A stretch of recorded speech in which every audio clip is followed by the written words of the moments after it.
things I've learned is, you need to establish your credibility going in.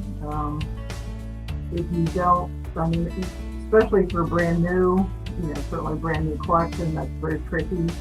Veterans aren't generally, thinking that non-veterans or, non-military people are looking out for the best interest. I had one woman that I was at a conference, and she was taking it to the group of Black veterans that were taking a tour of City Hall in Madison, and I was just there doing my own thing. I just introduced myself. I didn't ask for anything. And she's just like, oh, people are always trying to make money from veterans. So how we got started is, somebody's friend was the first oral history, and then, once you have bona fides, then, that's key. I never served in the military, but I've been doing this a while, so there's a lot to learn. Compared to the civilian world, the military, they certainly have their own language, and, just like any other profession or industry, there are 7 billion acronyms, and each branch has their own terms. So do your homework beforehand. If you can find out, I always try to get biographical information. So, certainly the basics of the branch and the era. If you can find out what their occupation was, doing some research on that. And this probably just goes for any oral history interview. Be respectful of their time. They are giving you, a gift, essentially. So be respectful of that. Certainly don't ask, did you kill anyone? I don't, you're not, it's not about you at all, or you're like, oh, it's just like a, John Wayne movie or something like that. I've found that the veterans that I've dealt with, they are very straightforward. They are very appreciative that someone wants their history. I get a lot, and this is more women. Oh, I'm not really a veteran. I didn't do anything.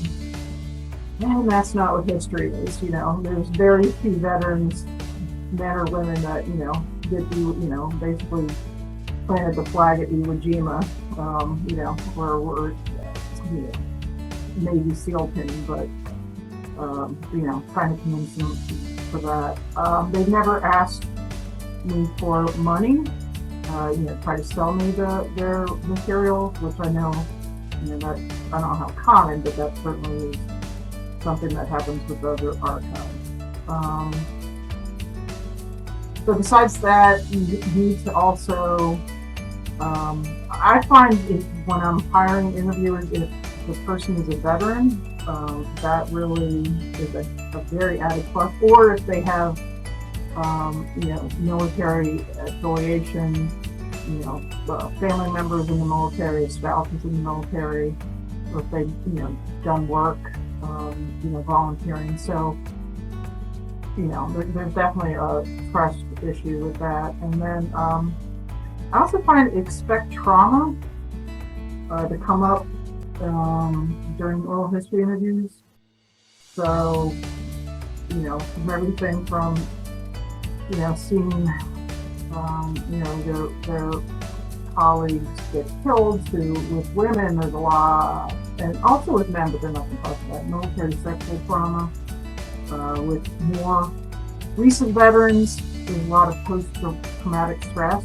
I don't call it a disorder because it's a reasonable response to the situation. Just, even if they, if they're deployed, and even if they didn't leave the wire, you never know when you're going to be attacked. So, so I'm never surprised if, like, oh yeah, I had a good, I love my time in the military, and then you find out later what, they were raped by their supervisor. Like, okay, so those are some things that occurred to me. Definitely, any event, you want to create a space that they however you go about it, to know that it's a, you know, it's an overused term, but it is a safe space that where they can talk freely. It is, you know, almost to the effect that, I mean, obviously we're not doctors or lawyers, but when you're talking one-on-one and they're giving you their oral history, it's kind of between you and them. It's their story, you know, so you create, so that you make them feel as comfortable as humanly possible. And and take time. Don't try to rush it. You know, it's sometimes, you know, sometimes it was a long time ago. Sometimes events get confused. They might have to like think about it, you know, and not everyone is, you know, is erudite. You know, it's hard for people to express themselves. I think just making people feel comfortable and, you know, and know, and also however you can express that what they're telling you is so valuable that it's going to be for either for research purposes or just, you know, for a kid 25 years from now, just doing a school report, just learning what it was like to be there. Just these histories are invaluable for us. You know, maybe one doesn't seem, maybe your own, maybe this guy's like story about being a truck driver during World War II doesn't seem that interesting, but when combined with 10,000 other stories, it's incredible. It's like 10,000 little personal details and all woven together tell an incredible story. So valuable. No matter, you know, even if you were a truck driver or you were a paratrooper, it's all equally as valid. And I think you have to be willing to, you know, realize that some of the, and that's another aspect, some of the stories are going to seem a little mundane or maybe hard to relate to because you're a civilian, like you've never fueled an aircraft in a frozen tarmac before, right?